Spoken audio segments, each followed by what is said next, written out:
Hello everyone, I welcome you all to today's class. I am Shell, your educator on CSI NET Life Science category, and today we will start a new topic, that is RNA.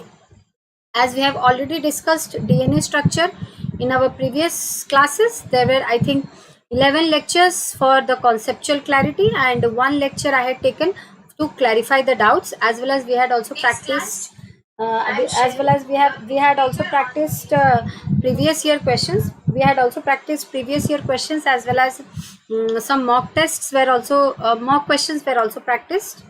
So in this way we completed our first topic, that is DNA structure.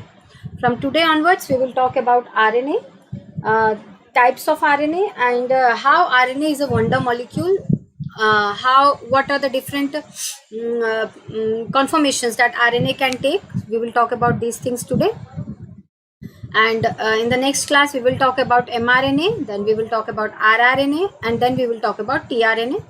At the end we will revise everything, then we will proceed into replication of DNA concepts, then replication in prokaryote, then eukaryote, then transcription in prokaryote eukaryote, then translation in prokaryote eukaryote. So this is my plan for the month. Before starting, let me know whether I am visible and audible. Yes, Prinsu, good evening. Yes, good evening. Biology Pathshala, good evening. Thank you for replying. So I am visible and audible. तो हम class start कर सकते हैं. तो हमने आज से पहले जो पढ़ा है वो तो आप लोगों को पता चल गया होगा. हमने पढ़ा था डीएनए का स्ट्रक्चर. क्या क्या पढ़ा था? डीएनए के स्ट्रक्चर को हमने पूरा क्लियर किया था. उसके बाद हमने डीएनए स्ट्रक्चर का प्रैक्टिस भी किया था. फिर वैसे ही अभी हम आरएनए पढ़ेंगे पूरा, टाइप्स ऑफ आरएनए, सब कुछ आरएनए रिलेटेड, और उसके बाद हम पढ़ेंगे रेप्लिकेशन, ट्रांसक्रिप्शन और ट्रांसलेशन. ठीक है, तो चलिए शुरू करते हैं. उससे पहले मैं अनअकैडमी के बारे में थोड़ा बोलना चाहूँगी. एक मिनट, मैं ये पेन लगाना आज भूल गई क्लास से पहले, सॉरी. ओके, चलिए. उससे पहले मैं अनअकैडमी के बारे में थोड़ा बताना चाहूँगी. ये जो चैनल है, this is Unacademy UGC, Unacademy CSI net. मैं आपको बोलना चाहूँगी कि आप इसे सब्सक्राइब कर लीजिए, ताकि मेरे और बाकी एजुकेटर्स के क्लास को भी आप यहाँ पे देख सकते हैं. प्रियंका हेलो, सपना गुड इवनिंग. तो इस तरह से हम आप अगर सब्सक्राइब कर लेंगे इस चैनल को, तो आप मेरे और बाकी एजुकेटर्स के क्लास को देख पाएंगे. सारे यूट्यूब के फ्री क्लासेस आप देख पाएंगे जो कि लाइव आते हैं. देन आप अगर अनअकैडमी की लर्नर्स ऐप डाउनलोड कर लेंगे, तो आप वहाँ पे सब्सक्रिप्शन पा सकते हैं, गेट सब्सक्रिप्शन. सब्सक्रिप्शन लेने से आपको वहाँ पे सारे स्पेशल क्लासेस जो कि फ्री हैं वो देख सकते हैं. स्पेशल क्लासेस देखने के लिए सिर्फ आपको अनअकैडमी लर्नर्स ऐप डाउनलोड करके शेल K10 डालना होगा. ये मेरा कोड है. ये कोड डालने से आप सारे स्पेशल फ्री क्लासेस को अनलॉक कर सकते हैं. उसके बाद आप उसे देखने के बाद और YouTube में लाइव जो भी क्लासेस आप देखते हैं, इससे आप डिसाइड कर सकते हैं कि आपको सब्सक्रिप्शन लेना है या नहीं. अगर आप सब्सक्रिप्शन लेना चाहते हैं तो दो तरह के सब्सक्रिप्शन आप ले सकते हैं, प्लस एंड आइकॉनिक. प्लस में आपको इंडियाज़ बेस्ट एजुकेटर्स से पढ़ने को मिलेगा.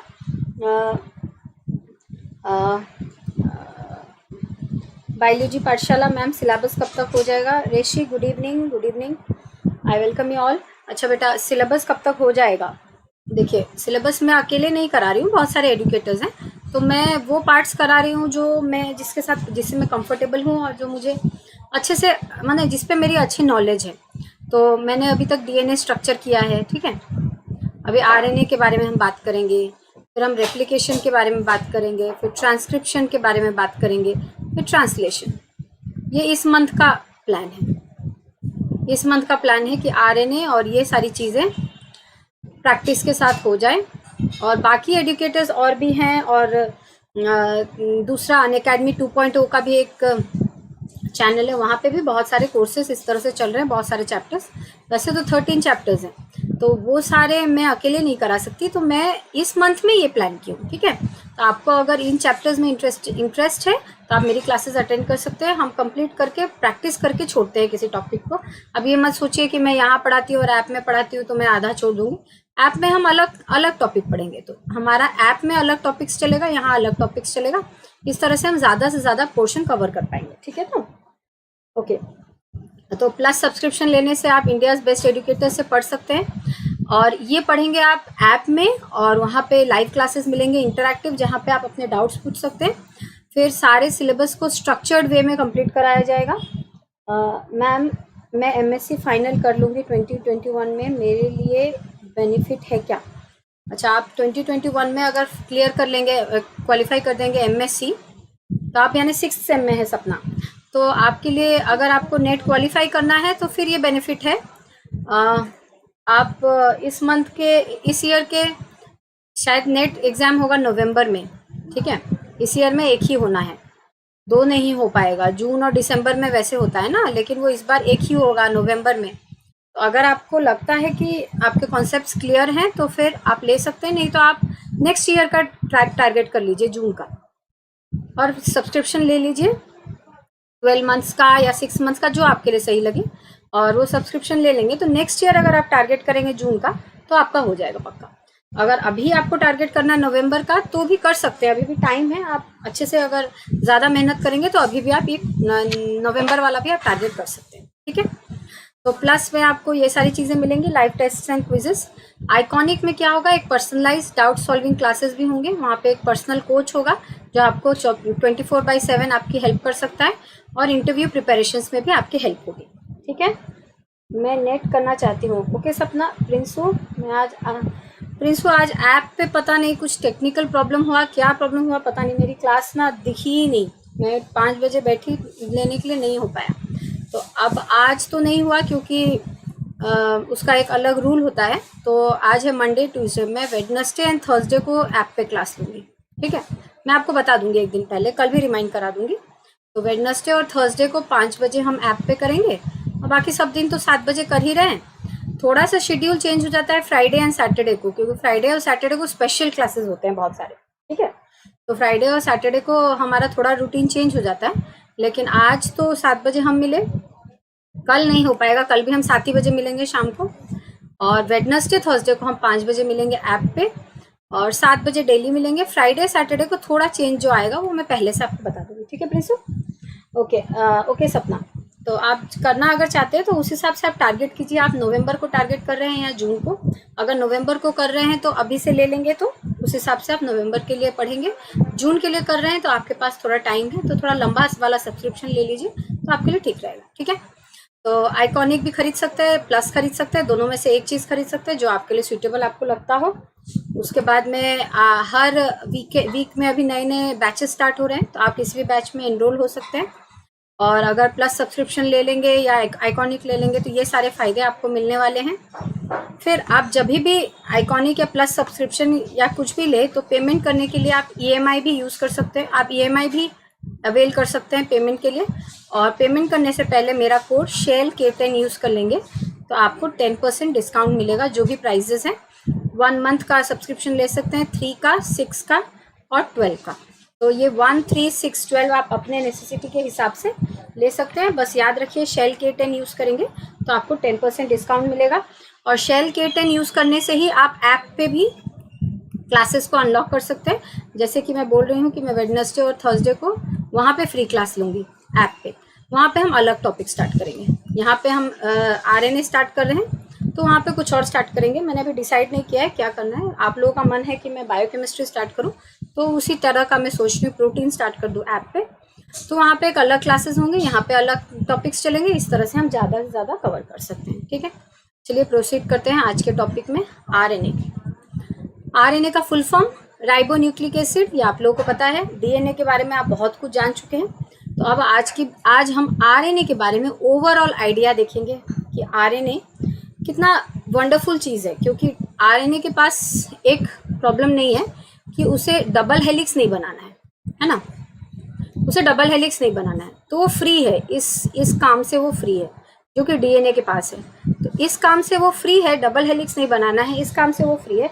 तो वो बहुत कुछ ऐसा कर सकता है जो डीएनए नहीं कर सकता, वही हमें देखना है। प्लस टाइप्स देखेंगे हम, और एक एक करके डिटेल कल से देखेंगे, ठीक है। तो आरएनए का फुल फॉर्म राइबोन्यूक्लिक एसिड, जिस तरह से डीएनए का है डीऑक्सीराइबोन्यूक्लिक एसिड, आरएनए का है राइबोन्यूक्लिक एसिड। तो नाम से पहले ही हमको पहला डिफरेंस पता चल गया, क्या कि आरएनए के जो शुगर यूज होता है, दैट इज आप लोगों को पता होगा 2 प्राइम में OH है। मतलब आरएनए और डीएनए के शुगर को अगर हम ड्रॉ करेंगे, आरएनए के शुगर के 2 प्राइम में हमारे पास OH है और डीएनए के 2 प्राइम में नहीं है। इसका रीजन आप लोगों को पता है, मैंने डीएनए के स्ट्रक्चर में बताया था। क्योंकि आरएनए क्या होता है, it can be easily attacked by NaOH। ये अल्कलाइन मीडियम में आरएनए जो होता है वो ब्रेक डाउन हो जाता है।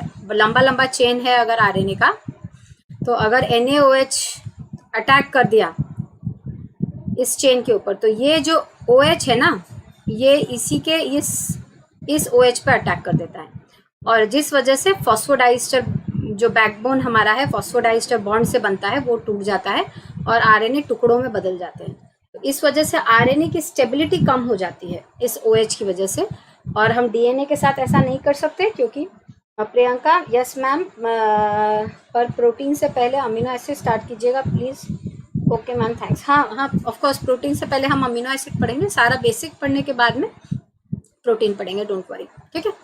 तो अगर आरएनए की जैसा अगर डीएनए का भी स्ट्रक्चर होता तो प्रॉब्लम यही थी कि आरएनए में जो 2 प्राइम में OH होता है वो आसानी से NaOH उसको अटैक करके फॉस्फोडाइस्टर बॉन्ड को तोड़ के आरएनए को छोटे मॉलिक्यूल्स में कन्वर्ट कर सकता है, जिस वजह से आरएनए की स्टेबिलिटी कम है एज कम्पेयर टू डीएनए। तो डीएनए को जेनेटिक मटेरियल की तरह एक्ट करना है और हर जनरेशन में ट्रांसफर होना है, जनरेशन टू जनरेशन, इसलिए उसकी स्टेबिलिटी बहुत इंपॉर्टेंट है। इसीलिए हम डीएनए में OH नहीं रखते, ये आपको पता है। DNA I mean cells deoxyribose को प्रिफर करता है डीएनए बनाने के लिए, ठीक है। तो आरएनए का और डीएनए का पहला और सबसे इंपॉर्टेंट डिफरेंस, मैंने आपको पहली क्लास में भी कहा था, अगर कोई आपको आरएनए और डीएनए का डिफरेंस पूछेगा तो आप यही बोलेंगे और बाकी चीजें नहीं, क्योंकि यूरासिल भी पाया जाता है कभी कभी डीएनए में, और डीएनए अगर डबल स्ट्रैंड है तो कभी कभी आरएनए भी खुद के ऊपर इस तरह से लूप हो जाता है और वो डबल स्ट्रैंड बन जाता है। तो ये सारे डिफरेंसेस आप नहीं बोलेंगे, सबसे पहले यही बोलेंगे कि उसके पास डीऑक्सीराइबोज है और इसके पास राइबोज है, सिंपल। तो RNA has ribose sugar, first difference, and DNA has deoxyribose. बाकी सारे डिफरेंसेस बाद में आएंगे, ठीक है। उसके बाद आरएनए वैसे तो सिंगल स्ट्रैंडेड है, बट इंट्रा स्ट्रैंड पेयरिंग होती है, जो कि मैंने अभी बताया। जैसे समझ लीजिए आरएनए में यहाँ पे समझ लीजिए UAC है और कहीं दूर जाके समझ लीजिए AUG है, तो क्या होगा ना, ये ऐसे इसके ऊपर लूप कर जाएगा, मतलब ये स्ट्रक्चर ऐसा हो जाएगा, UAC और AUG, इनके बीच में बॉन्डिंग बन जाएगी। तो इसी को बोलते हैं intra strand base pairing. Intra strand मतलब क्या है, स्ट्रैंड के अंदर ही बेस पेयरिंग हो जाती है। शुगर डीएनए में क्या होता है, inter strand base pairing, 2 strand के बीच में, लेकिन आरएनए में एक ही स्ट्रैंड खुद ही अपने ऊपर लूप बना सकता है। तो वैसे तो आरएनए सिंगल स्ट्रैंड है, लेकिन वो डबल स्ट्रैंड बन जाते हैं या इंट्रा स्ट्रैंड बेस पेयरिंग उसमें हो जाती है, ठीक है। उसके बाद आरएनए में भी डबल हेलिकल कैरेक्टर देखा जाता है, जैसे ये मैंने अभी बोला, ऐसे बहुत एक्सटेंसिव स्ट्रक्चर्स देखे जाते हैं जो अभी हम देखेंगे, जिस वजह से आरएनए टर्शियरी स्ट्रक्चर्स ले लेते हैं। तो आरएनए का भी प्राइमरी, सेकेंडरी और टर्शियरी स्ट्रक्चर होता है, सब हम एक एक करके देखेंगे, ठीक है। तो फर्स्ट पॉइंट तो आपको पता चल गया है डिफरेंस में कि आरएनए के पास राइबोज है और डीएनए के पास डीऑक्सीराइबोज है। सेकेंड आपको पहले से ही पता है, आरएनए के पास यूरासिल है और डीएनए के पास थाइमिन है। ऐसा क्यों, ये भी आपको मैंने समझा चुकी हूँ। हमारा यूरासिल और थाइमिन में डिफरेंस क्या है, बहुत छोटा है, इतना, ये 5th पोजीशन में ही खाली डिफरेंस है। 5th पोजीशन के कार्बन में थाइमिन में मिथाइल है, यूरासिल में नहीं है, बस यही डिफरेंस है। ये डिफरेंस होने से ये डीएनए में जाता है और ये आरएनए में। और ऐसा क्यों होता है ये आप समझ चुके हैं क्यों होता है, क्योंकि जो डीएनए में थाइमिन साइटोसिन होता है, साइटोसिन डीएमिनेशन होके अच्छा प्रियंका किस बुक से है, अच्छा ये सारी चीज़ें वॉटसन से, सब कुछ वॉटसन का डीएनए का स्ट्रक्चर जो चैप्टर है ना, उसके बाद आरएनए आता है। आरएनए स्ट्रक्चरल डाइवर्सिटी जो भी है, स्ट्रक्चरल डाइवर्सिटी आरएनए का क्या है, मैं पूरा आरएनए ये जो पढ़ा रही हूँ पूरा वाटसन से पढ़ा रही हूँ, पूरे चैप्टर को ही मैं यहाँ पे निकाल के ले आई हूँ, कुछ कम ज़्यादा इंपॉर्टेंट चीज़ें ना छोड़ के, मतलब ज़्यादा जो इंपॉर्टेंट नहीं है उन्हें छोड़ के ऑलमोस्ट पूरा वाटसन आरएनए हम पढ़ लेंगे, ठीक है, आज ही हम पढ़ लेंगे वो सारी चीज़ें। और एक्स्ट्रा कुछ ऐड की हूँ, कल से हम लोग mRNA, rRNA, tRNA पढ़ेंगे दूसरे बुक से, मैं आपको बता दूंगी कल से, ठीक है। तो हमने क्या देखा था, डीएनए में साइटोसिन जो होता है वो डीअमीनेट होकर किस में कन्वर्ट हो जाता है, यूरासिल में, हमने देखा था ये बात। तो डीएनए में यूरासिल जब बन जाता है तो डीएनए रिपेयर एंजाइम्स आते हैं और क्या करते हैं, इस यूरासिल को काट के हटा देते हैं। लेकिन अगर डीएनए में नॉर्मली भी यूरासिल प्रेजेंट होता तो ये डीएनए रिपेयर एंजाइम्स इस यूरासिल को पहचान ही नहीं पाते जो कि डीअमीनेशन से बना है, उन्हें लगता कि ये नॉर्मल है, इसीलिए डीएनए में यूरासिल नहीं होता, ताकि डीएनए रिपेयर एंजाइम्स को ये यूरासिल अगर कभी बन जाए साइटोसिन के डीअमीनेशन की वजह से तो उन्हें ये नई चीज़ लगे और इसे वो हटा दे और हमारा डीएनए रिपेयर हो जाए। यही रीज़न था ना, हम पढ़ चुके हैं ना ये चीज़ कि डीएनए में क्यों थायमिन होता है, क्यों यूरासिल नहीं होता है, क्योंकि अगर यूरासिल नॉर्मली प्रेजेंट होता तो साइटोसिन अगर बाई चांस कभी डीअमीनेट करके यूरासिल बन जाता तो डीएनए रिपेयर एंजाइम एक नॉर्मल यूरासिल में और साइटोसिन जो यूरासिल में कन्वर्ट हो गया, इन दोनों में डिफरेंस नहीं देख पाता। लेकिन क्योंकि यूरासिल है ही नहीं, तो अगर बाई चांस साइटोसिन यूरासिल में कन्वर्ट हो जाता है तो डीएनए रिपेयर एंजाइम्स को ये नया दिखता है, ये नया कौन है, इसको काट के हटाओ, ऐसा करता है डीएनए रिपेयर एंजाइम। तो ये सेकेंड डिफरेंस है डीएनए और आरएनए में। और थर्ड आपको पता है कि आरएनए जो है वो सिंगल पॉलीन्यूक्लियोटाइड चेन है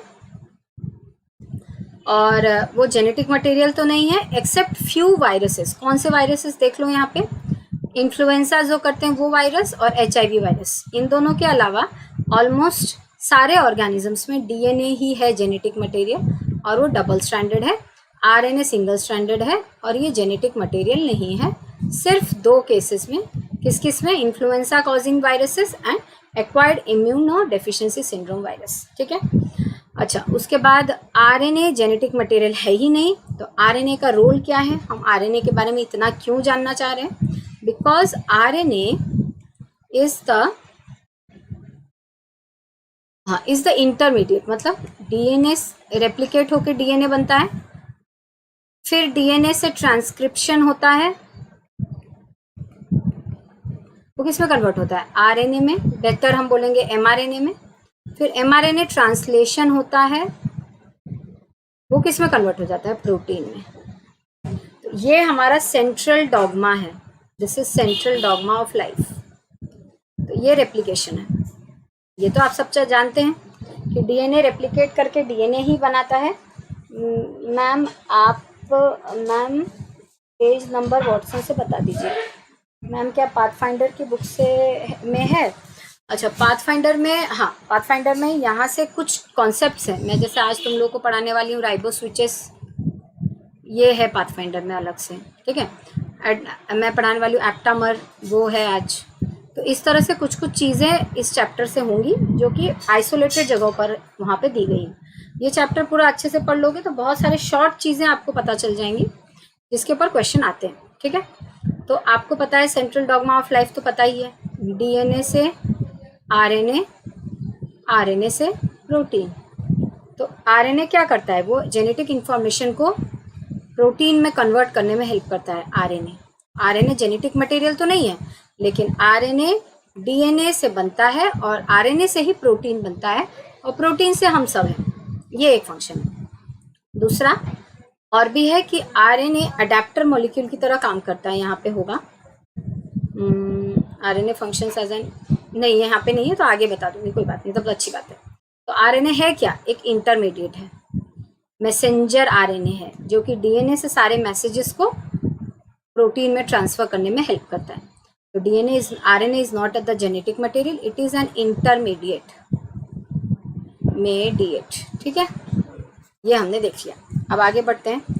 ये एक डायग्राम है जो आप जानते होंगे, देखिए ये आरएनए है एक, तो इसमें डिफरेंसेस क्या है, देखिए यहाँ पे OH है जो कि नहीं होता है डीएनए में, प्लस यूरासिल है।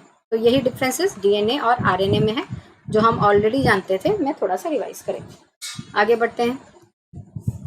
अच्छा, अब हम देखते हैं types of RNA.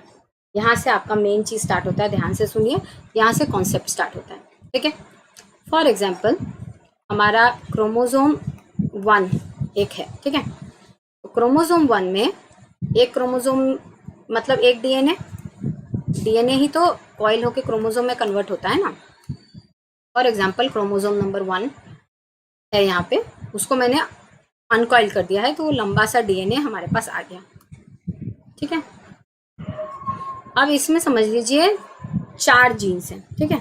This is gene 1, this is gene 2, this is gene 3 and this is gene 4, let's suppose, ठीक है। अब आपको पता है कि डीएनए से ट्रांसक्रिप्शन होके आरएनए बनता है, ठीक है। जीन 1 से समझ लीजिए आरएनए मॉलिक्यूल बना, जिसको हम 1 नाम दे देते हैं। जीन 2 से बना आरएनए 2, इसको ध्यान से देखिएगा। जीन 3 से बना आरएनए 3 और जीन 4 से बना आरएनए 4, ठीक है। आरएनए 1 एमआरएनए में कन्वर्ट हुआ, आरएनए 2 आरआरएनए में कन्वर्ट हुआ, आरएनए 3 टीआरएनए में कन्वर्ट हुआ और आरएनए 4 और एक दूसरा टाइप का एमआरएनए में कन्वर्ट हुआ, एमआरएनए डैश। इस तरह से हमारी बॉडी में चलता है। तो इस जीन को कहा जाएगा कोडिंग जीन, इस सब को कहा जाएगा, इन दोनों को नॉन कोडिंग जीन, इसको भी कहा जाएगा कोडिंग। मतलब कुछ समझ में आ रहा है? जिस आरएनए से एमआरएनए बनता है, क्योंकि एमआरएनए क्या करता है, डायरेक्ट डीएनए से एमआरएनए बनता है, तो एमआरएनए से फिर डायरेक्ट प्रोटीन बनता है। किसके हेल्प से?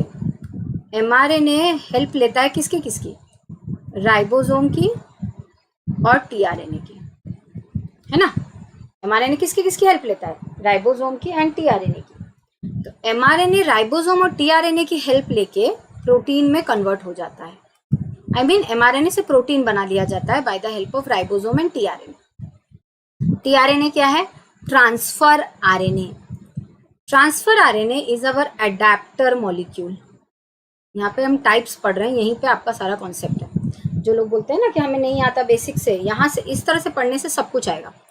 टीआरएनए क्या है? एक अडेप्टर मॉलिक्यूल है। अडेप्टर क्या होता है? अडेप्टर जैसे कि एक चीज़ को दूसरी चीज़ से, हम घर में भी अडेप्टर यूज़ करते हैं ना, एक चीज़ को दूसरी चीज़ से कनेक्ट कर देता है अडेप्टर। उसी तरह से टीआरएनए क्या करता है? तो टीआरएनए एमआरएनए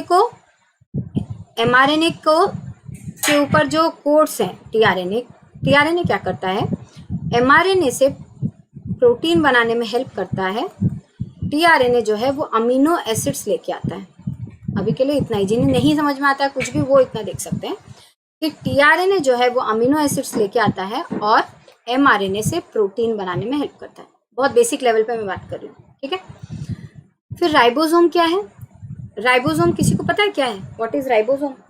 अगर कोई आपको पूछेगा व्हाट इज राइबोसोम, तो आप क्या बोलेंगे? अगर आपको कोई पूछेगा व्हाट इज राइबोसोम, तो आप क्या बोलेंगे पता है? अगर आपको कोई पूछेगा व्हाट इज राइबोसोम,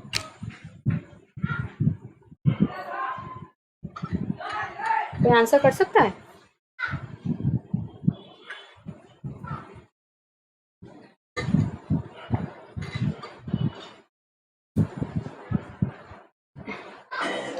कोई आंसर कर सकता है? राइबोसोम अगर पूछेगा कोई तो क्या है? बोलो। याद रखना, अगर नहीं पता है आप लोग को, ribosome is equal to RNA plus protein. मतलब राइबोसोम आरएनए से बनता है। किस आरएनए से बनता है? आरआरएनए से बनता है, राइबोसोमल आरएनए से। तो राइबोसोमल आरएनए क्या करते हैं? बहुत सारे टाइप्स ऑफ प्रोटीन के साथ में मिल जाते हैं और फिर राइबोसोमल आरएनए प्रोटीन के साथ मिलने के बाद में एक राइबोसोम बनाते हैं, ठीक है। तो टीआरएनए क्या करता है? अमीनो एसिड्स लेके आता है और एमआरएनए से प्रोटीन बनाता है। राइबोसोम क्या करता है? तो राइबोसोम टीआरएनए को हेल्प करता है एक तरह से अमीनो एसिड लाने में। और राइबोसोम क्या है? RNA plus protein. कौन सा आरएनए? आरआरएनए या राइबोसोमल आरएनए। तो देखिए यहाँ पर जीन 1 से आरएनए 1 जब बना तो वो एमआरएनए बन गया। तो mRNA तो डायरेक्ट प्रोटीन बनाएगा, इसलिए इसको कहा जाता है कोडिंग जीन। इस एरिया को, ये जीन 2 है, इससे क्या बना RNA2, लेकिन ये RNA2 rRNA बना जो कि बाकी दूसरे प्रोटीन्स के साथ मिलकर राइबोसोम बनाएगा।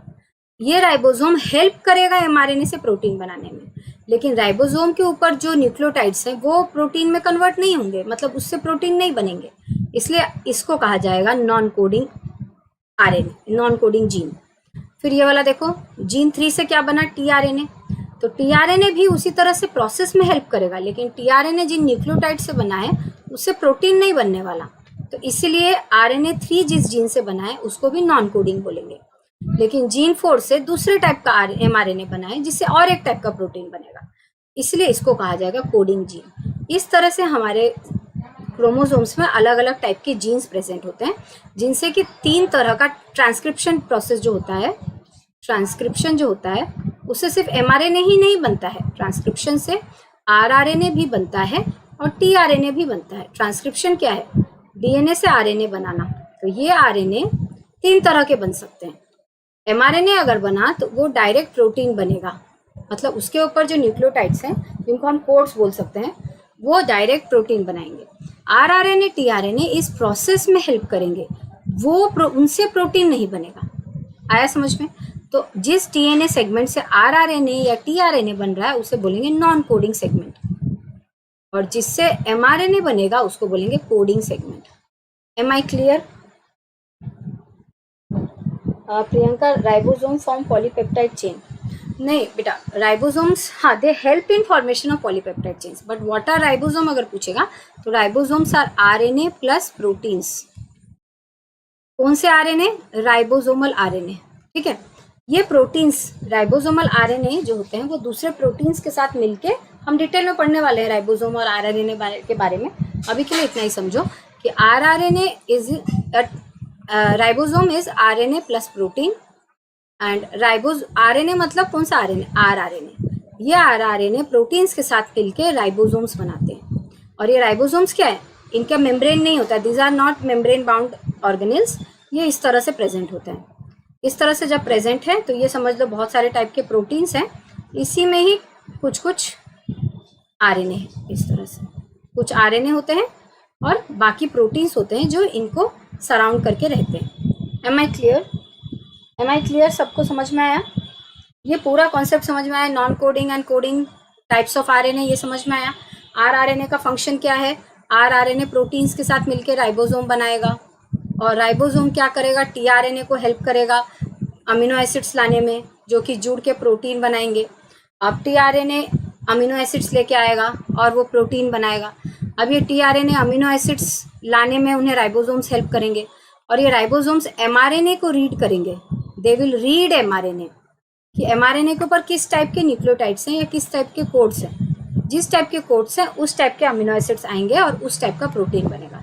तो mRNA को रीड करने का काम करता है राइबोसोम। राइबोसोम फिर मैसेज भेजता है tRNA को, tRNA अमीनो एसिड्स लेके आता है और उन्हें जोड़ के फिर एक प्रोटीन बनता है या पॉलीपेप्टाइड बनता है। Am I clear? Okay, thank you.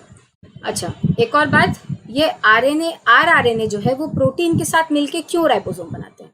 जिस तरह से आपको मैंने DNA में समझाया था कि DNA में फॉस्फेट मॉलिक्यूल्स जो होते हैं वो नेगेटिवली चार्ज होते हैं, और ये फॉस्फेट मॉलिक्यूल्स जो नेगेटिवली चार्ज होते हैं अगर इन्हें शील्ड ना किया जाए, मतलब इन्हें किसी तरह से अगर इस तरह से इनको आइसोलेट ना किया जाए, मतलब इसके आसपास अगर एक शेल की तरह स्ट्रक्चर ना बनाया जाए, तो क्या होगा? ये दोनों चेन्स एक दूसरे से रिपेल करेंगे और इनकी जो डबल हेलिक्स है उसकी स्टेबिलिटी कम हो जाएगी। तो मैंने आपको बताया था, याद होगा, कि कैटायंस जो होते हैं वो क्या करते हैं, फॉस्फेट मॉलिक्यूल्स को आप घेर लेते हैं चारों तरफ से। यहाँ फॉस्फेट है, ये फॉस्फेट है, कैटायंस घेर लेते हैं ताकि अब नेगेटिवली चार्ज आयंस एक दूसरे से रिपेल ना करें। और ये जो कैटायंस हैं ये अकेले नहीं आते, ये अपने साथ वाटर मॉलिक्यूल्स लेके आते हैं। और जो बेस्ट कैटायन जो करता है ये काम वो है Mg2+। डाईवैलेंट कैटायंस ये काम अच्छे से करता है, सबसे अच्छा है Mg2+। Mg2+ क्योंकि अपने साथ बहुत सारा वाटर लेके आ सकता है। एक्चुअली Mg2+ के आसपास जो वाटर मॉलिक्यूल्स है वो ज़्यादा बिगर शेल बनाते हैं। तो समझ लीजिए ये Mg2+ है, इसके आसपास वाटर मॉलिक्यूल है, यहाँ फॉस्फेट है, ये आ गया, इसने इसको घेर दिया यहाँ से। उसी तरह से यहाँ से भी Mg2+ ने वाटर मॉलिक्यूल के साथ आके इसको घेर दिया। अब ये फॉस्फेट मॉलिक्यूल्स एक दूसरे को रिपेल नहीं करेंगे, ठीक है, रिपेल नहीं करेंगे, और इस वजह से डबल हेलिक्स जो है वो स्टेबल हो जाएगा। इसी तरह से DNA RNA में भी इसी तरह से काम किया जाता है। क्या होता है RNA में? RNA है एक सिंगल स्ट्रैंड, RNA में भी फॉस्फेट मॉलिक्यूल्स हैं। ये जो प्रोटीन्स है जो rRNA के साथ मिल जाते हैं ना, rRNA प्लस प्रोटीन्स जो कि राइबोसोम बनाते हैं, ठीक है ना, ये जो प्रोटीन्स है ये भी यही काम करते हैं, ये फॉस्फेट मॉलिक्यूल को शेल कर देते हैं, शील्ड कर देते हैं, जिस वजह से जो RNA मॉलिक्यूल्स हैं वो एक दूसरे को रिपेल ना करें, क्योंकि एक ही rRNA नहीं बनाता है राइबोसोम, 3 से 4 टाइप के, 2 से 3 टाइप के rRNA, बहुत सारे प्रोटीन्स 60 से 70 50 इस तरह से प्रोटीन्स के साथ मिलके अलग अलग टाइप के राइबोसोम्स बनाते हैं। और आपको तो पता है राइबोसोम्स बहुत सारे टाइप के होते हैं, 50S 60S 70S 80S, आप लोगों ने सुना है बहुत सारा, वो सब हम पढ़ेंगे। अभी के लिए इतना कॉन्सेप्ट काफ़ी है। मैम पाथफाइंडर में RNA के टाइप के बारे में नहीं दिया हुआ है। अच्छा, RNA के टाइप के बारे में जो मैं अभी बता रही हूँ ना, ये बेटा आपको मिलेगा ट्रांसक्रिप्शन में, ट्रांसक्रिप्शन ये वॉटसन में मिलेगा। मैंने वो पाथफाइंडर चेक नहीं किया है, नहीं वो पाथफाइंडर में भी है, वॉटसन, मैं पाथफाइंडर से देखी थी, मैं ट्रांसक्रिप्शन पाथफाइंडर वॉटसन और लेनिंजर तीनों से पढ़ी हूँ, तो ये वाला कॉन्सेप्ट वॉटसन में और पाथफाइंडर में दिया हुआ है, लेकिन ये आपको ट्रांसक्रिप्शन में मिलेगा ये वाला चीज़, कोडिंग और नॉन कोडिंग। ये अभी मैंने बोल दिया ताकि आज RNA का ओवरऑल आइडिया जो आपको मिलेगा ये rRNA, tRNA, mRNA का मिल जाए। mRNA हो गया मैसेंजर, tRNA हो गया ट्रांसफर, rRNA हो गया राइबोसोमल। और राइबोसोमल RNA 2 से 3 टाइप के प्रोटीन्स के साथ मिलते हैं, और ये प्रोटीन्स उन्हें शील्ड करते हैं, उन्हें स्टेबल करते हैं। एज अ रिजल्ट एक कॉम्बिनेशन हमको मिलता है इस तरह का, जिसका कोई मेम्ब्रेन नहीं होता है, उसे कहा जाता है राइबोसोम। ठीक है, यहाँ तक सबको क्लियर हुआ? ठीक है, तो Ramu Kashyap, yes yes, thank you. Mahesh Saini, अच्छा मैम आपकी कितने बजे क्लास आती है? अच्छा बेटा महेश, मेरी क्लासेस सब दिन 7 बजे शाम को आती है, सब दिन शाम को 7 बजे आती है। इसका ड्यूरेशन कितना भी हो सकता है, वो टॉपिक पे डिपेंड करता है, 1 से 2 आवर्स। और फ्राइडे और सैटरडे आप याद रखिए सभी कोई कि फ्राइडे सैटरडे को क्या होता है ना, स्पेशल क्लासेस हमको लेनी पड़ते हैं, तो इसमें हो सकता है कि ये शेड्यूल बिगड़ जाए, 7 बजे के बजाय मैं दिन में ही आ जाऊँ कभी, और मैं सब दिन शाम को बता के ही जाऊँगी। आप 7 बजे आ जाइए, 7 बजे हर दिन आ जाइए, मंडे, ट्यूसडे, वेडनेसडे और थर्सडे, ये 4 दिन तो आप 7 बजे आ जाइए, आपको अपने आप ही आगे का शेड्यूल पता चल जाएगा। फ्राइडे सैटरडे को कोई चेंज होगा तो मैं बता दूंगी। संडे को मैं क्लास नहीं लेती, उस दिन मैं ऑफ है मेरा, संडे को मैं क्लास नहीं लेती। तो मंडे, ट्यूसडे, वेडनेसडे, थर्सडे 7 बजे, फ्राइडे सैटरडे भी 7 बजे चेंजेस आ सकते हैं। प्लस मैं ऐप में स्पेशल क्लासेस लेती हूँ, जो भी फ्री है, जो आप देख सकते हैं। उसके लिए आपको बस अनअकैडमी की लर्नर्स ऐप डाउनलोड करनी है, वहाँ पे मेरा कोड यूज़ करना है शेल K10, आप क्लासेस मेरी अनलॉक कर पाएंगे। मैंने अभी तक वहाँ पे एक ही क्लास ली है, अब मैं नेक्स्ट क्लास लूँगी वहाँ पे थर्सडे को और फ्राइडे को। आपको सब दिन पता चल जाएगा अगर आप 7 बजे आएंगे तो, ठीक है। तो यहाँ तक सबको समझ में आया? यस। उसके बाद मैम rRNA की चेन भी शुगर फॉस्फेट से बनी होती है। अच्छा, और उसके बाद क्या क्वेश्चन है? यस मैम, ये ट्रांसक्रिप्शन में, यस महेश, यस बेटा, राम राम अच्छा प्रियंका, यस बेटा, RNA और DNA पूरा सेम है, देखिए ना, deoxy ribo nucleic acid, RNA का राइबो न्यूक्लिक एसिड, सेम, सब कुछ सेम। डिफरेंस क्या है? शुगर में 2 प्राइम में OH होगा, यूरासिल होगा थायमिन की जगह पे, और सिंगल स्ट्रैंड होगा नॉर्मली। लेकिन मैंने बताया कि अगर कॉम्प्लीमेंट्री सीक्वेंसेस बीच में कहीं आ गए ना, तो ये इस तरह से लूप बना लेते हैं। अभी हम पढ़ेंगे, इसके बाद वही पढ़ने वाले। तो कभी कभी क्या होता है, ये लूप्स बना लेते हैं, लेकिन ये ऐसे रेगुलर स्ट्रक्चर नहीं बनाते हैं, DNA की तरह इस तरह से रेगुलर स्ट्रक्चर नहीं बनाते। तो जो DNA का स्ट्रक्चर है वही RNA का भी स्ट्रक्चर है। डिफरेंसेस मैंने बता दिए, uracil in place of thymine and OH that is ribose but in DNA we have deoxyribose, just these things. ठीक है बेटा, हाँ ठीक है, हो गया। और किसी को कोई प्रॉब्लम है? सबको समझ में आ गया? आप लोग को ये समझ में आया तो RRNA tRNA वाला बात, ये वाला बात मैं फिर से ट्रांसक्रिप्शन के दिन फिर से बोलूंगी, लेकिन अभी हम क्योंकि RNA पढ़ रहे हैं इसलिए मैंने इसको फिर से क्लियर किया। और ये सारी बातें बहुत फैसिनेटिंग है, मॉलिक्यूलर बायोलॉजी मुझे पसंद है, बहुत बहुत फैसिनेटिंग लगता है। आप देखिए, अगर आप इस सबको अच्छे से पढ़ने की कोशिश करेंगे, डाउट्स क्लियर करके, आपको मॉलिक्यूलर बायोलॉजी बहुत अच्छा लगेगा। वैसे तो जो चीज़ आप अच्छे से समझते हैं वो आपको अच्छा लगता है, कोई सी चीज़ हमें अच्छी क्यों नहीं लगती? क्योंकि उसे या तो हम अपने क्लास में ठीक से सुने नहीं होते हैं क्लास होने के टाइम में, या ठीक से पढ़े नहीं होते हैं, वही चीज़ हमको अच्छा नहीं लगता। अनिमेश मैम, CSIR का एग्ज़ाम कब होगा? निखत, यस गुड इवनिंग बेटा। अनिमेश बेटा, मुझे लगता है नवंबर में होगा, मुझे लगता है, ठीक है, क्योंकि अभी तो कोविड केसेस, जैसे अभी 12th क्लास का एग्ज़ाम कैंसिल हुआ है, CA का भी एग्ज़ाम कैंसिल हो गया, फिर कुछ कितना सारा एग्ज़ाम्स कैंसिल हो रहा है। नीट के लिए शायद फॉर्म फिलअप स्टार्ट हुआ है, तो मुझे ऐसा लग रहा है कि CSI नेट के लिए सितंबर या अक्टूबर में फॉर्म फिलअप स्टार्ट होगा, या अगस्त में भी स्टार्ट हो सकता है। मुझे एग्ज़ाम लग रहा है अक्टूबर नवंबर में होगा, और एक ही एग्ज़ाम होगा ऑफकोर्स, क्योंकि फिर तो उसी में टाइम चला जाएगा लास्ट ईयर की तरफ। फिर नेक्स्ट ईयर अगर सब ठीक रहा, फिर से नहीं आया थर्ड वेव, तो जून और दिसंबर का हम फिर से टारगेट कर सकते हैं नेक्स्ट ईयर। ठीक है। तो प्रियंका मैम, अगर शुगर फॉस्फेट है तो उनके बीच बॉन्ड भी वही होंगे, तो नाइट्रोजनियस कहाँ होंगे? मैम अगस्त में कोई चांस है? मुझे नहीं लगता अगस्त में कोई चांस है, नो नेवर। क्योंकि देखो, एग्ज़ाम होने से पहले फॉर्म फिलअप होता है, फॉर्म फिलअप के लिए टाइम दिया जाता है, ठीक है, उसके बाद उसको करेक्शन के लिए टाइम दिया जाता है। तो ये सब होते होते तो अभी तो हमारा जून हाफ बीत गया, जुलाई ही बाकी है हमारे पास। तो अगस्त में एग्ज़ाम कभी नहीं होगा, दैट इज़ नॉट पॉसिबल। सितंबर में भी नहीं होगा, अक्टूबर या नवंबर में हो सकता है। हाँ बेटा, नाइट्रोजीनियस बेसिस उसी तरह से होंगे। देखिए मैं आपको डायग्राम दिखाती हूँ, यहाँ देखिए ना, देखिए देखिए, इसका भी RNA का भी 5 प्राइम एंड और 3 प्राइम एंड होता है। 5 प्राइम एंड का वही मतलब है जो DNA में है। 5 प्राइम एंड में देखिए फॉस्फेट मॉलिक्यूल है, फ्री। 3 प्राइम एंड में देखिए OH मॉलिक्यूल है, फ्री। ठीक है। उसके बाद देखिए ये शुगर मॉलिक्यूल्स हैं, ठीक है प्रियंका।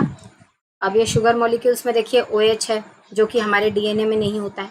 डन। उसके बाद एक एक नाइट्रोजीनियस बेस है। यहाँ पे नाइट्रोजीनियस बेस के बीच में बॉन्डिंग नहीं होगी, मतलब A पेयर्स विथ U और C पेयर्स विथ G, वो नहीं होगा यहाँ पर। यहाँ पे कब होगा ऐसा? जैसे कि यहाँ पे आगे देखिए, एक डायग्राम दिखाती हूँ। यहाँ पे देखिए हाइड्रोजन बॉन्डिंग यहाँ पे भी होगी, लेकिन वो इतनी रेगुलर नहीं होगी। जैसे DNA में क्या है, डबल स्ट्रैंडेड स्ट्रक्चर रेगुलर होता है, तो यहाँ पे हाइड्रोजन बॉन्ड बनता है बेस पेयर्स के बीच में। लेकिन क्योंकि RNA सिंगल स्ट्रैंड है, उसमें बॉन्डिंग नहीं होगी रेगुलर, तो फिर वहाँ पे क्या होगा? Animesh thank you ma'am for response. Thank you, कोई बात नहीं बेटा। देखो यहाँ पे ये है हमारा एक RNA मॉलिक्यूल। प्रियंका देखो ध्यान से, ये एक RNA मॉलिक्यूल है। यहाँ पे देखो, बाय चांस समझ लो ये RNA मॉलिक्यूल कैसा है बताऊं? ये RNA मॉलिक्यूल एक है ऐसा, जो कि इंट्रा स्ट्रैंड पेयरिंग की वजह से, इंट्रा स्ट्रैंड बेस पेयरिंग की वजह से ऐसा दिख रहा है। ये एक है ना। DNA में क्या होता है, 2 स्ट्रैंड होते हैं, दोनों के बीच में नाइट्रोजनियस बेसेस होते हैं, जिसको बोलते हैं इंटर स्ट्रैंड पेयरिंग। मतलब एक स्ट्रैंड दूसरे स्ट्रैंड से होगा, ऐसा होता है नॉर्मली। फिर भी हमने DNA में देखा था हेयर लूप बनता है, ये सब बनता है। मैं अभी वो सब बोल के आपको कंफ्यूज नहीं करना चाहती। अभी के लिए इतना ही समझो कि DNA में maximum times inter strand pairing होता है, लेकिन RNA में क्या होता है, intra strand pairing. Intra strand pairing मतलब एक ही स्ट्रैंड में, अगर यहाँ पे समझ लीजिए AUG है, कहीं दूर जाके समझ लीजिए UAC है, तो क्या होगा पता है, ये इस तरह से हेलिक्स बना लेगा। AUG नाइट्रोजनियस बेसेस के बीच में आ जाएगा हमारा हाइड्रोजन बॉन्डिंग, और वो यहाँ पे UAC से बॉन्ड कर लेगा। सिर्फ इतनी दूर में, बाकी जगहों पे नहीं होगा कुछ, बाकी जगह ऐसे पड़े रहेंगे, इतने दूर में हो जाएगा। जैसे कि आप यहाँ पे देख सकते हैं, यही हम बात करने वाले थे अभी। देखिए यहाँ पे देखिए, इसमें देखिए ये वाला स्ट्रक्चर जो है, ये वाला देखिए, मैं रेड पेन लेती हूँ, रुकिए, ज़्यादा दिखता है अच्छे से रेड पेन में। देखिए यहाँ पे देखिए ये वाला रीजन, ये एक ही RNA, पहले बात तो याद रखना है, इंट्रा स्ट्रैंड बेस पेयरिंग की वजह से ऐसा हुआ है। कोई भी ये हमने अभी तक टाइप्स ऑफ आरएनए जो पढ़े हैं, ये जो मैं बातें बना रही हूँ ना, ये सब पे लागू है। आरआरएनए, एमआरएनए, टीआरएनए सबके ऊपर लागू है। इसको क्या बोला जाता है? जो तुम क्वेश्चन पूछ रही हो प्रियंका, वही यहाँ पे है, देखो। RNA chains fold back on themselves to form local regions of double helix similar to A form of DNA. ये बहुत इंपॉर्टेंट है, ये क्वेश्चन आया था 2020 में। हमने एक क्वेश्चन सॉल्व नहीं किया था, 5 प्राइम ए यू यू ऐसे करके 3 प्राइम, तो 4 ऑप्शंस थे, ये वही है।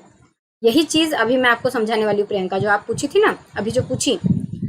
तो आरएनए क्या होता है, उसमें रेगुलर बेस पेयरिंग नहीं होती है। कब बेस पेयरिंग होगी? जब लोकल रीजियंस में कॉम्प्लीमेंटारिटी दिखेगा। कॉम्प्लीमेंटारिटी मतलब ऐसा हो सकता है कि यहाँ पे कुछ बेसेस हों जो कि यहाँ से कॉम्प्लीमेंट्री हो, वो ऐसे फोल्ड कर जाएगा, दैट्स ऑल। लेकिन रेगुलर बेस पेयरिंग नहीं होगी, रेगुलर नाइट्रोजनस बेसिस का बेस पेयरिंग नहीं होगा, सिंगल स्ट्रैंड ही रहेंगे वो। ठीक है प्रियंका, समझ में आया? ठीक है प्रियंका, चलो पुनः गुड इवनिंग।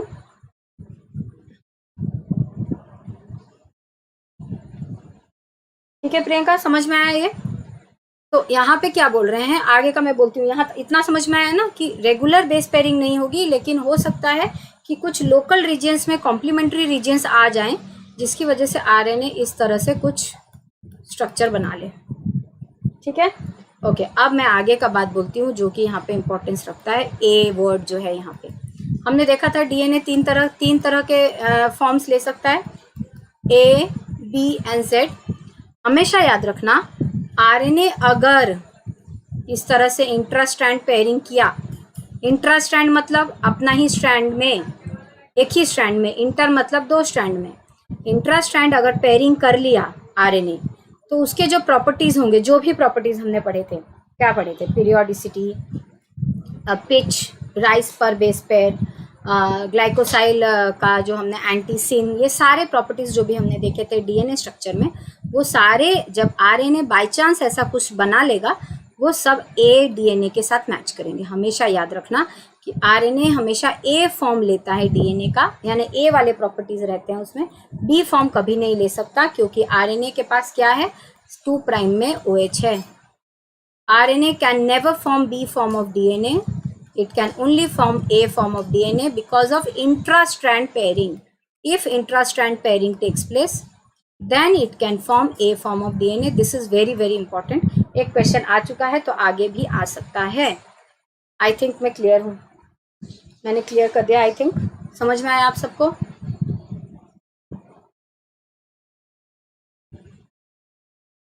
ठीक है ना? आगे बढ़े, आगे बढ़े।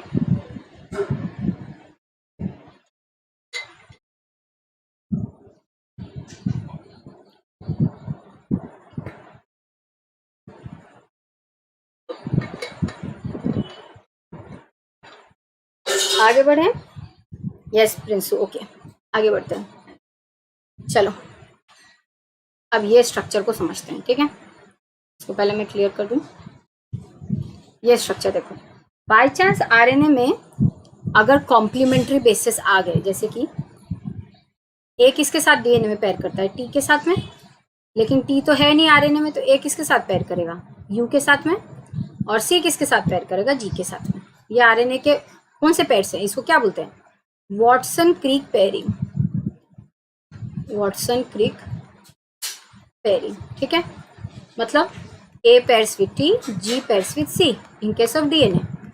In case of RNA, A pairs with U and G pairs with C if intra-strand complementarity is seen. Here this is a regular structure. This is regular. मतलब इसको बोलते हैं वॉटसन क्रिक पेयरिंग। ठीक है, तो yes Priyanka, thank you. Yes सपना। तो देखिए यहाँ पे क्या हो रहा है, इस आरएनए में बाय चांस अगर इतना लंबा आरएनए है हमारा, यहाँ पे कुछ कॉम्प्लीमेंटारिटी आ गई। देखिए यहाँ पे कॉम्प्लीमेंटारिटी आ गई है। देखिए ए पेयर्स विथ यू, कॉम्प्लीमेंट्री ए और यू है, कॉम्प्लीमेंटरी है, तो वहाँ पे फोल्ड हो गया है। देखिए यहाँ पे इसलिए ये फोल्ड आ चुका है। देखिए जी सी के साथ पेयर हो जाता है, अगर है तो वो फोल्ड हो गए, क्योंकि ये आरएनए इतना बड़ा है। यहाँ पे अगर कॉम्प्लीमेंट्री बेसिस हैं और यहाँ पे हैं, तो ये फोल्ड हो जाएगा उसके ऊपर। यही फोल्ड यहाँ पे मैं दिखा रही हूँ, ये फोल्ड देखिए, CGUA CGUA। तो यहाँ पे क्या है, कॉम्प्लीमेंट्री बेसिस है जो आपस में पेयर कर गए हैं, सिंपल। लेकिन यहाँ पे देखिए, यहाँ पे तो नॉन कॉम्प्लीमेंट्री रीजन है, A G के साथ पैर नहीं करता, A के साथ पैर नहीं करता, C A के साथ पैर नहीं करता। इसीलिए ये ना इस तरह का एक स्ट्रक्चर बनाया है इसने, इस तरह का। यहाँ पे बेस पेयरिंग हुई है, यहाँ पे हाइड्रोजन बॉन्ड्स है, यहाँ पे हाइड्रोजन बॉन्ड्स नहीं बने हैं, यहाँ पे सिर्फ बेसेस है। इसको कहा जाता है लूप, इसको कहा जाता है स्टेम। इस स्ट्रक्चर को कहा जाता है स्टेम लूप स्ट्रक्चर। आरएनए में कभी कभी बनता है, क्योंकि आरएनए के लंबे स्ट्रैंड में हो सकता है यहाँ पे कुछ कॉम्प्लीमेंट्री बेसिस हो और यहाँ पे कुछ कॉम्प्लीमेंट्री बेसिस हो, ये बीच के कॉम्प्लीमेंट्री ना हो। तो ये जो बीच का नॉन कॉम्प्लीमेंट्री रीजन है वो इस तरह से लूप बना लेगा, और जो कॉम्प्लीमेंट्री है वो पेयर कर जाएगा।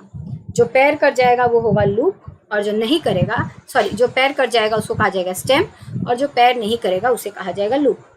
प्रियंका, कॉम्प्लीमेंटारिटी का मतलब, अच्छा, कॉम्प्लीमेंटारिटी का मतलब होता है कि उनका ज्योमेट्री फेवरेबल हो। जैसे कि हमने देखा है कि एडेनाइन क्या है, 6 रिंग, फिर 5 रिंग, 5 मेंबर्ड रिंग, उसके बाद थाइमिन क्या है, 6 मेंबर्ड रिंग। तो ये दोनों का क्या है, ज्योमेट्री कॉम्प्लीमेंट्री है, कॉम्प्लीमेंट्री है। ये हम पढ़ चुके हैं डीएनए के स्ट्रक्चर में। कॉम्प्लीमेंट्री मतलब ये दोनों का ज्योमेट्री फिट हो सकता है एक दूसरे में, प्लस ये दोनों के वो एटम्स आसपास में है जहाँ जहाँ पे हाइड्रोजन बॉन्ड बन सकता है, इसको बोलते हैं कॉम्प्लीमेंटारिटी। ठीक है, तो आरएनए में कॉम्प्लीमेंट्री बेसिस कौन से हैं, ए और यू, सी और जी। ठीक है, तो अगर आरएनए में इस तरह से कहीं कॉम्प्लीमेंट्री रीजन्स मिल गए हमको, जैसा कि यहाँ पे देख सकते हैं ये वाला रीजन, तो वो पेयर कर जाएगा और वो बना देगा स्टेम, और जो नॉन कॉम्प्लीमेंट्री है वो बना देगा लूप। इसी को हेयर पिन स्ट्रक्चर भी कहते हैं, क्योंकि बालों में एक पिन लगाते हैं ना, इस तरह से पिन नहीं लगाते बाल में, बाल को बांधने के लिए। तो इसी तरह से हेयर पिन स्ट्रक्चर इसको कहा जाता है, या स्टेम लूप स्ट्रक्चर कहा जाता है। तो आरएनए क्या करता है, बहुत सारे स्पेशल स्ट्रक्चर्स बना लेता है because of intrastrand pairing, because of intrastrand pairing. ठीक है, इस इंट्रास्ट्रैंड पेयरिंग की वजह से इंटरेस्टिंग स्ट्रक्चर्स बनते हैं, उनका नाम दिया जाता है, जैसे कि स्टेम लूप यहाँ पे दिया हुआ है। ठीक है, उसके बाद आगे बढ़ते हैं, कुछ वर्ड्स और भी सीखना है हमको।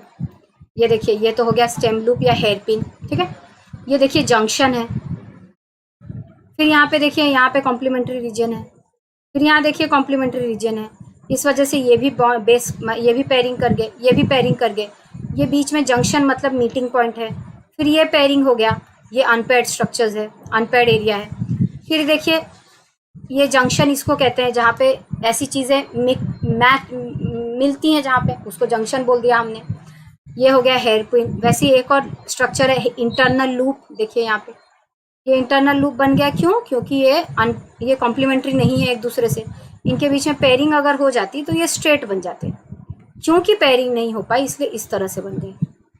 और आगे जाके पेयरिंग है, यहाँ पे पेयरिंग है, देखिए यहाँ पे पेयरिंग है, देखिए यहाँ पे भी पेयरिंग है, यहाँ पे नहीं हो पाया इसलिए वो लूप की तरह हो गया, जिसको इंटरनल लूप बोलेंगे।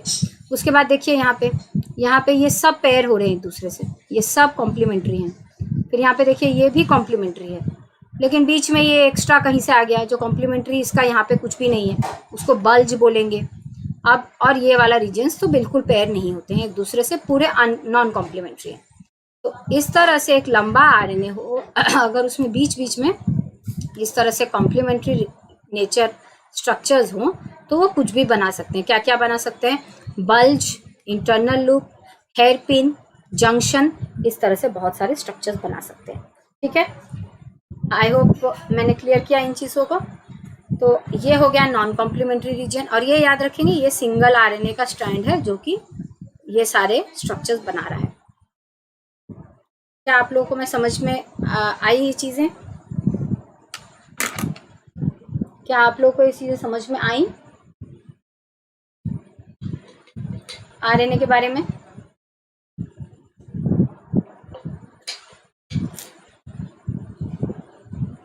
जल्दी जल्दी रिप्लाई कर दीजिए तो हम आगे बढ़ेंगे। क्या ये बातें समझ में आई? क्या ये बातें समझ में आई? तो इस तरह से होता है। अब मैं आपको बताऊंगी प्राइमरी स्ट्रक्चर, सेकेंडरी और टर्शरी। इतना समझ में आया?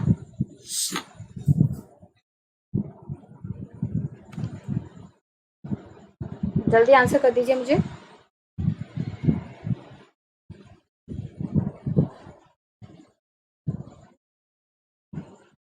यस प्रेसू, थैंक यू।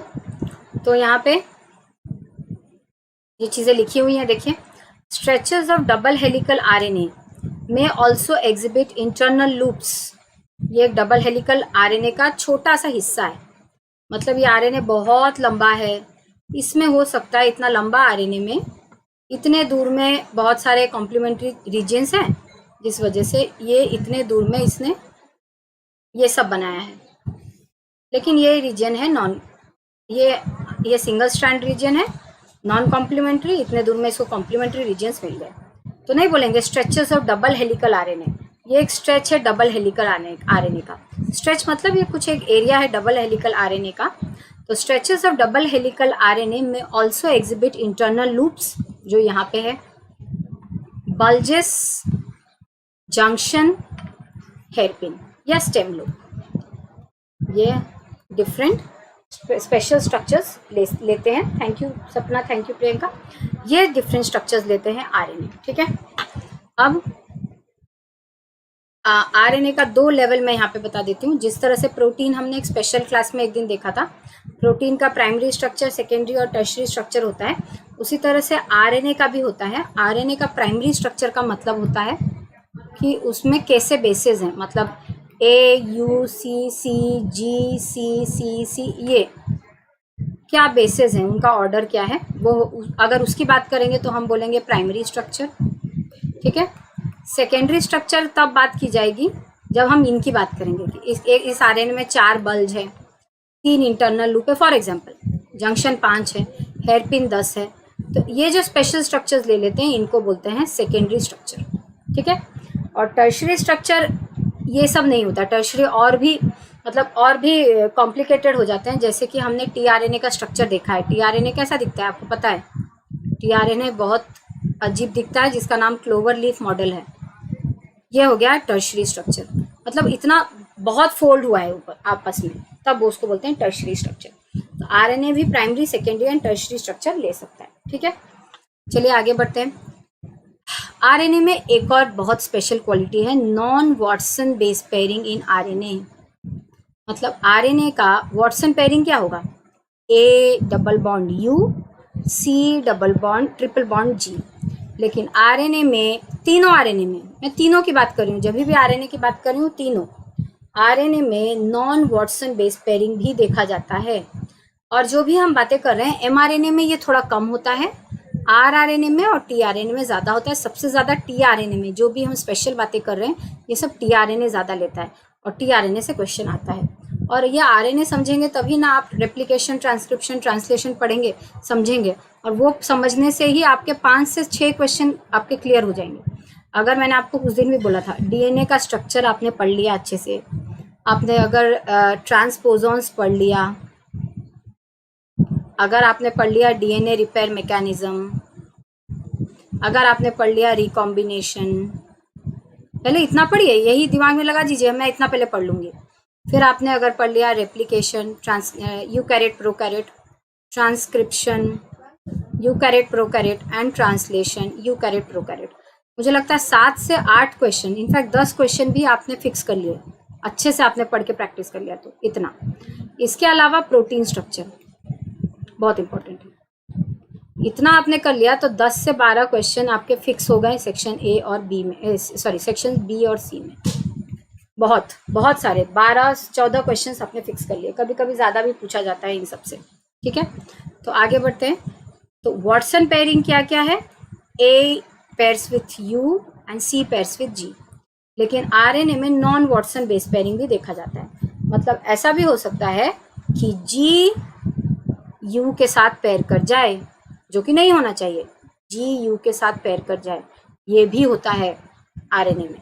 देखिए यहाँ पे a feature that adds to its propensity to form double helical structure. Propensity मतलब होता है टेंडेंसी, टेंडेंसी मतलब आरएनए सिंगल स्ट्रैंड है, लेकिन ये डबल स्ट्रैंड इसलिए भी बन जाता है क्योंकि इसमें वाटसन पेयरिंग ना होकर नॉन वाटसन पेयरिंग भी कभी कभी देखा जाता है। मतलब ये अगर आरएनए है, यहाँ पे समझ लीजिए यू है और यहाँ पे जी है, तो ऐसा भी हो सकता है ये ऐसे हो जाए और इनके यू और जी के बीच में दो हाइड्रोजन बॉन्ड बन के ये पेयर कर जाए। तो आरएनए कहीं ना कहीं से यही चाहता है कि किसी तरह से वो थोड़े थोड़े दूर में डबल हेलिकल स्ट्रक्चर बना ले।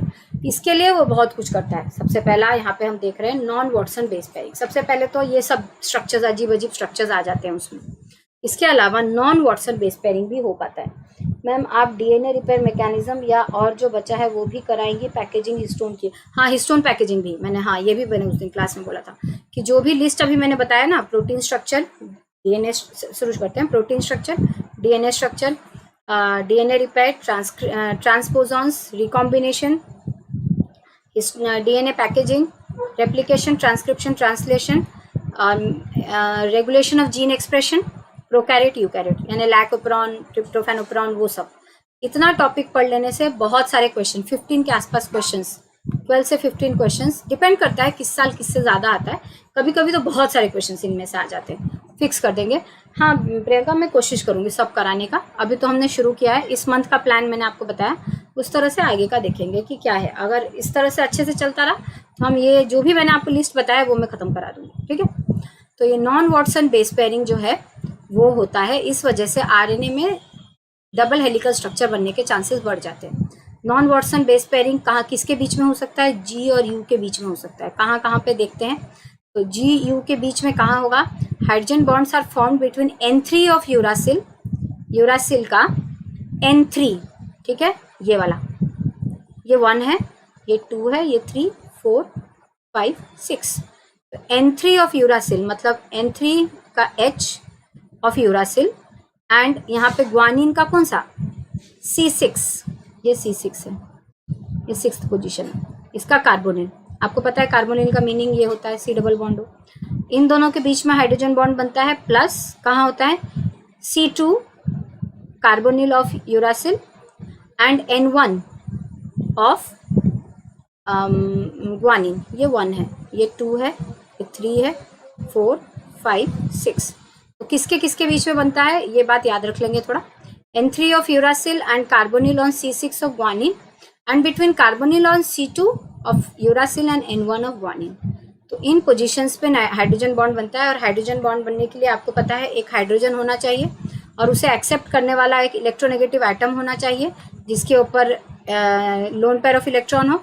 यहाँ पे देखिए एक हाइड्रोजन है, उसको एक्सेप्ट करने के लिए ये इलेक्ट्रोनेगेटिव एटम है जिसके ऊपर लोन पेयर ऑफ इलेक्ट्रॉन है। ये कॉन्सेप्ट हमने डीएनए स्ट्रक्चर में पढ़ा था। जो नहीं समझ पाते हैं वो डीएनए स्ट्रक्चर का मैंने 11 लेसन्स लिए हैं, आप पढ़ सकते हैं, वहाँ पे ये सारी चीज़ें क्लियर कर दी गई हैं। ओके प्रियंका, तो समझ में आया? तो आरएनए में नॉन वाटसन बेस पेयरिंग भी होती है जिस वजह से आरएनए डबल हेलिकल स्ट्रक्चर कभी कभी ले जाते हैं, ठीक है। उसके बाद आगे बढ़ते हैं। नॉन वाटसन बेस पेयरिंग सिर्फ जीयू में नहीं देखा जाता है, जो हमने अभी देखा सिर्फ जीयू नहीं है डबल बॉन्ड, और भी बहुत सारी चीज़ें हैं। कैसे? बहुत, जितना हो सकता है, जितने टाइप का बन सकता है। मतलब AU और CG के अलावा AC भी बन सकता है, GU भी बन सकता है। मतलब जितना पॉसिबल हो सकता है उतना बनता है। जैसे कि यहाँ पे देखिए GA, GU मोस्ट अबंडेंट है, लेकिन उसके अलावा AC भी बन सकता है। मतलब GU, GA, AC इस तरह से भी नॉन वाटसन बेस पेयरिंग हो सकती है। सबसे हाईएस्ट कॉमन कौन है? GA and GU। तो इस वजह से जो लंबा आरएनए है वो कभी कभी इस तरह से लूप बना पाता है, ठीक है। आगे बढ़ते।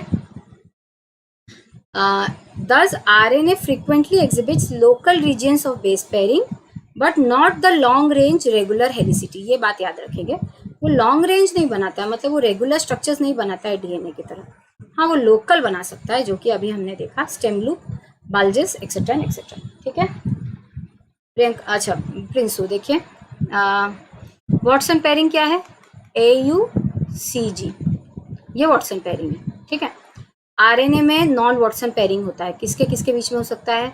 G double bond U, G double bond A double bond C, ये भी हो सकते हैं नॉन वाटसन।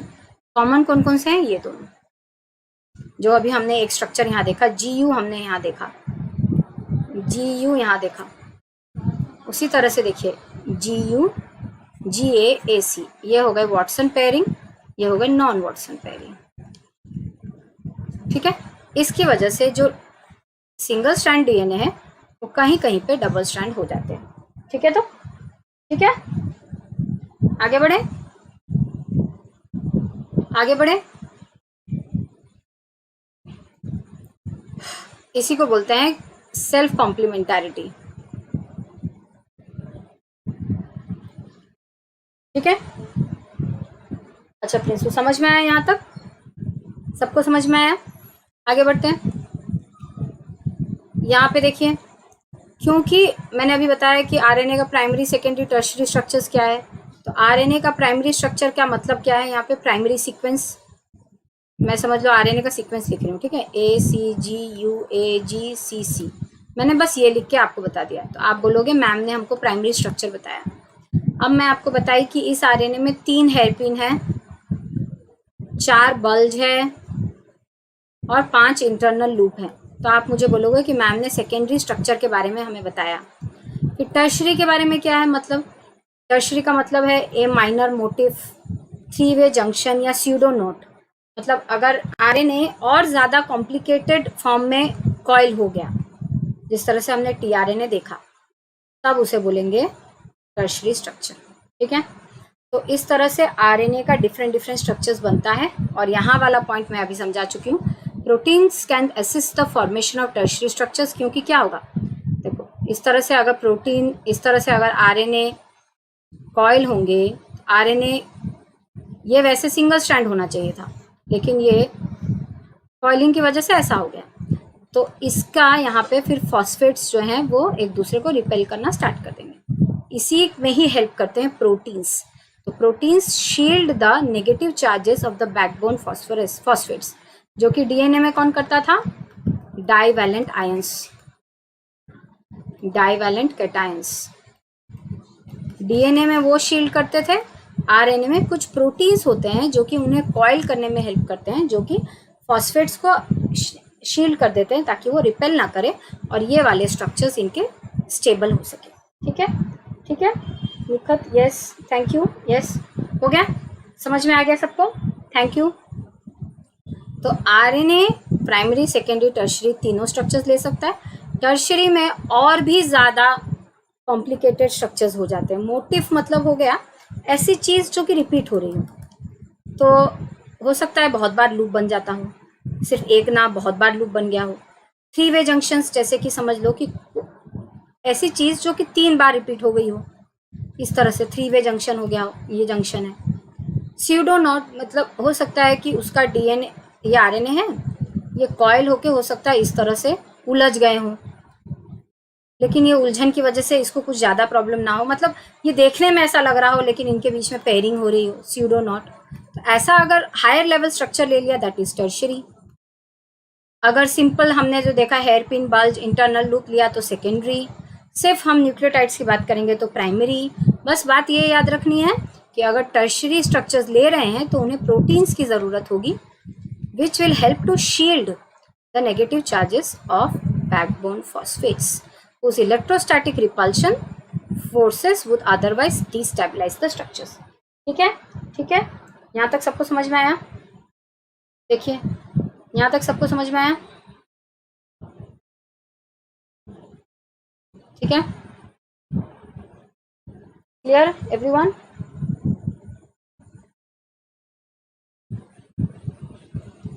आई थिंक सबको क्लियर हो चुका है।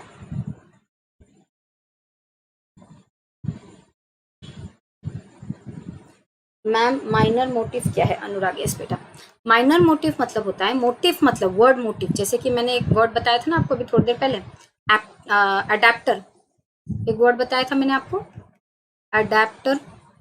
हम घर में अडेप्टर यूज करते हैं ना, जो कि एक चीज को, जैसे कि प्लग, हमारा एक मेन स्विच होता है, ठीक है, और ये स्विच होता है, फिर इसमें हम एक और लगा देते हैं अडेप्टर, उसमें फिर 2-3 जगहों पे हम 2-4 स्विच और घुसा सकते हैं।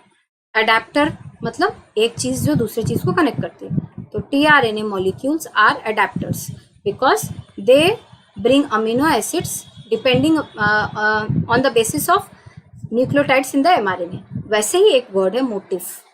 मोटिफ मतलब होता है ऐसी चीज जो रिपीट करती है. मतलब जैसे कि समझ लीजिए ये हमारा आरएनए है और ये कॉइल हुआ है. मैं यहाँ बनाती हूँ, ये कॉइल हो गया. ठीक है, तो यहाँ पे समझ लीजिए कुछ बेस पेयरिंग है. अब ये बेस पेयरिंग समझ लीजिए CG UA. अब ये वाला मोटिफ, इसको ये मोटिफ तब कहलाएगा जब ये एक बार नहीं 2-3 बार और भी देखा जाएगा. सेम चीज. तो ऐसा हो सकता है कि कोई आरएनए में ऐसा कुछ स्ट्रक्चर बन जाए. जैसे यहाँ पे हमने बहुत सारे नाम लिए हैं. हेयरपिन कहाँ गया? हेयरपिन, बल्जेस, इंटरनल लूप्स, ये सब तो समझ में आया था. ये वाला देखिए, जैसे यहाँ पे समझ लीजिए इस तरह का जंक्शन, नहीं इस तरह का हेयरपिन 2-4 बार रिपीट हो गया तो मोटिफ कह देंगे, जो कि बार बार रिपीट हुआ है. ठीक है, तो अगर स्ट्रक्चर बहुत बड़ा हो गया, इतना कॉम्प्लेक्स हो गया, तब उसे टर्शरी बोलेंगे. लेकिन सिंपल इस तरह से रहा, मतलब एक हेयरपिन है, एक इंटरनल लूप है, एक बल्ज है, तो इसे सेकेंडरी कहेंगे. यही अगर रिपीटेटिव हो गए तो वो मोटिफ हो जाएंगे, तब उसे टर्शरी बोलेंगे. और टर्शरी हो या सेकेंडरी होने से चल जाएगा, लेकिन टर्शरी होने के लिए आपको प्रोटीन्स की ज़रूरत पड़ेगी विच शील्ड द फॉस्फेट मॉलिक्यूल्स, क्योंकि फॉस्फेट्स जो हैं वो नेगेटिवली चार्ज हैं. यही डीएनए में Mg2+ ज़्यादा यूज़ होता है, जो कि इसको शील्ड करता है, जो हमने अभी सीखा थोड़ी देर पहले, और डीएनए स्ट्रक्चर में भी मैंने सिखाया था. लेकिन आरएनए में यही काम प्रोटीन्स करते हैं. कुछ प्रोटीन्स होते हैं जो कि स्ट्रक्चरल मॉडिफिकेशंस में हेल्प करते हैं आरएनए को. क्योंकि आरएनए का काम क्या है, देखो आरएनए मैंने तुम लोगों को बताया. सपना, यस अब समझ में आया? अनुराग समझ में आया? मोटिफ मतलब रिपीटेटिव स्ट्रक्चर्स. ओके, यहाँ पे देखते हैं. देखिए आरएनए जैसे कि मैंने बताया 3 तरह के हैं, M, R and T. सबके फंक्शन अलग है. mRNA को, न्यूक्लियोटाइड्स को राइबोसोम देखता है, और tRNA को मैसेज भेजता है अमीनो एसिड लेके आने के लिए. तो सबसे ज़्यादा कॉम्प्लिकेटेड स्ट्रक्चर tRNA का होता है. tRNA का ही टर्शरी स्ट्रक्चर होता है. rRNA का सेकेंडरी तक चलता है, और mRNA ज़्यादातर प्राइमरी में ही रह जाता है. मतलब सिंपल रहता है, बहुत ही होता है. आरएनए में भी लूप होते हैं, लेकिन रेयर होते हैं. लूप बनते हैं आरएनए में भी. ठीक है, mRNA में भी लूप बनते हैं. mRNA में भी लूप बनते हैं, जो देखेंगे हम ट्रांसक्रिप्शन में देखेंगे. mRNA में भी लूप बनता है, rRNA में भी बनता है. लेकिन tRNA जो है वो सबसे ज़्यादा कॉम्प्लिकेटेड स्ट्रक्चर्स ले लेता है, जिनके बारे में हम बात कर रहे हैं. कैसे ले लेता है? नॉन वॉटसन क्रिक पेयरिंग. नॉन वॉटसन क्रिक पेयरिंग मतलब AUCG के अलावा भी समझ लो CG के अलावा भी GU, GA, AC, ये सारे ज़्यादा इंपॉर्टेंट हैं. तो अगर GU के साथ पेयरिंग करने पे उतर आएगा तो ऑफकोर्स जहाँ पे U होगा, जहाँ पे G होगा, वहाँ पे पेयरिंग हो जाएगी. तो ऐसे में बहुत सारे कॉम्प्लिकेटेड स्ट्रक्चर्स वो ले लेंगे, ताकि इनका फंक्शन ईजिली कर पाएंगे tRNA, ताकि अपना फंक्शन ईजिली कर पाएँ. अगर वो ऐसे कॉम्प्लिकेटेड स्ट्रक्चर्स ले लिए, एक तो उनके वजह से, उनके स्ट्रक्चर की वजह से कॉम्प्लिकेटेड स्ट्रक्चर्स ले रहे हैं, मतलब क्या है, उनके नेचर की वजह से. उनका नेचर ही ऐसा है कि वो कॉम्प्लिकेटेड स्ट्रक्चर्स ले लेंगे. प्लस ये कॉम्प्लिकेटेड स्ट्रक्चर्स लेने से उन्हें उनके फंक्शनिंग में भी हेल्प होगा. ठीक है मैम. ओके मैम, आरएनए तो 5 से 6 टाइप के होते हैं. हाँ बेटा, अच्छा हाँ मैं ये बोलना भूल गई. आरएनए बहुत सारे टाइप के होते हैं. बेसिकली 3 मेजर टाइप्स हैं जो हमने बात किया. बहुत सारे टाइप के होते हैं, जैसे कि siRNA. ठीक है, ये हम पढ़ेंगे उसमें ट्रांसक्रिप्शन में. हाँ मुझे ये बोलना चाहिए था, तब मेरे दिमाग से निकल गया. miRNA, snORNA. ठीक है, बहुत सारे होते हैं. ये है हमारा माइक्रो आरएनए, ये हो गया हमारा स्मॉल न्यूक्लियोलर आरएनए, snRNA भी होता है. इस तरह से बहुत सारे होते हैं आरएनएस. ये सारा आरएनए हम पढ़ेंगे ट्रांसक्रिप्शन के टाइम में. बहुत सारे टाइप के, से 5 से 6 बोल सकते हो. बेसिकली 3 मेजर टाइप्स होता है RTM, जिसके बारे में हमने पढ़ा. और बाकियों के बारे में हमें पढ़ेंगे, क्योंकि हम आरएनए के बारे में ही पढ़ रहे हैं इन जनरल. हमने 3 मेजर टाइप्स देख लिए हैं. बाकी के टाइप्स ट्रांसक्रिप्शन जब पढ़ेंगे तब पढ़ाया जाएगा. इनका फंक्शन भी और ये कैसे बनते हैं, ये सब बनते हैं, सब दिखाया जाएगा. ठीक है प्रिंसू. जैसे mRNA siRNA जो मैंने बोला. ठीक है, मैं उस वक्त नहीं बोली, मेरे दिमाग में आ गया कि मैं ये 3 चीज़ों के बारे में पहले बता दूं. बाकी चीज़ें हम ट्रांसक्रिप्शन में पढ़ेंगे. ठीक है, तो इस तरह से आरएनए कॉम्प्लेक्स टर्शरी स्ट्रक्चर्स ले सकते हैं. अब एक और प्रॉपर्टी है आरएनए की. क्या वो ट्रिपल बेस पेयर्स बना सकते हैं। मतलब ए यू और सी जी तो है डबल बेस पेयर्स, मतलब दो दो बेसेस हैं जो कि पेयरिंग कर रहे हैं, लेकिन वो तीन तीन भी कर सकते हैं, जैसे कि यू ए यू। वो इतने इतने वंडरफुल चीज़ें हैं वो कि देखिए यहाँ पे यू ए और यू के बीच में भी हाइड्रोजन बॉन्ड बन गया है, तो ट्रिपल बेसेस भी बना सकते हैं। ठीक है, तो इस तरह से आरएनए बहुत सारी अलग अलग टाइप के स्ट्रक्चर्स दिखाते हैं जो कि डीएनए में नहीं देखा जाता है। ठीक है, अब आगे बढ़ते हैं।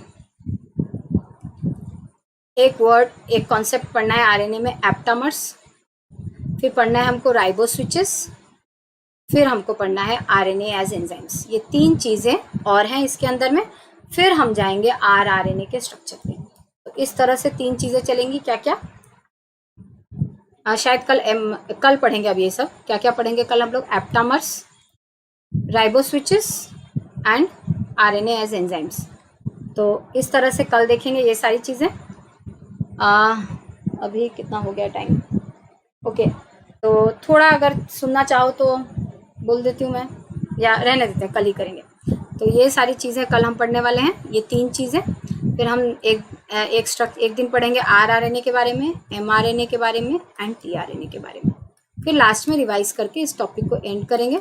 और जो स्मॉल टाइप्स जो आरएनए, एसआईआरएनए, ये सब ट्रांसक्रिप्शन में मैं बताऊँगी। ठीक है, तो यहाँ तक सब कुछ क्लियर हो गया। आज की क्लास में हमने देखा कि आरएनए कितना वंडरफुल मॉलिक्यूल है, वो किस तरह से डीएनए से अलग है और वो किस तरह से अजीब अजीब स्ट्रक्चर्स ले सकता है। ठीक है, तो कल हम लोग शाम को 7 बजे फिर मिलेंगे, और कल पहले एप्टामर ये सारी चीज़ें पढ़ेंगे, थोड़ा सा आरआरएनए फिर से पढ़ेंगे, और परसों मतलब आज मंडे है, ट्यूसडे, वेडनेसडे और थर्सडे को हम फिर से ऐप पे मिलेंगे 5 बजे, और फिर यहाँ पे भी मिलेंगे 7 बजे।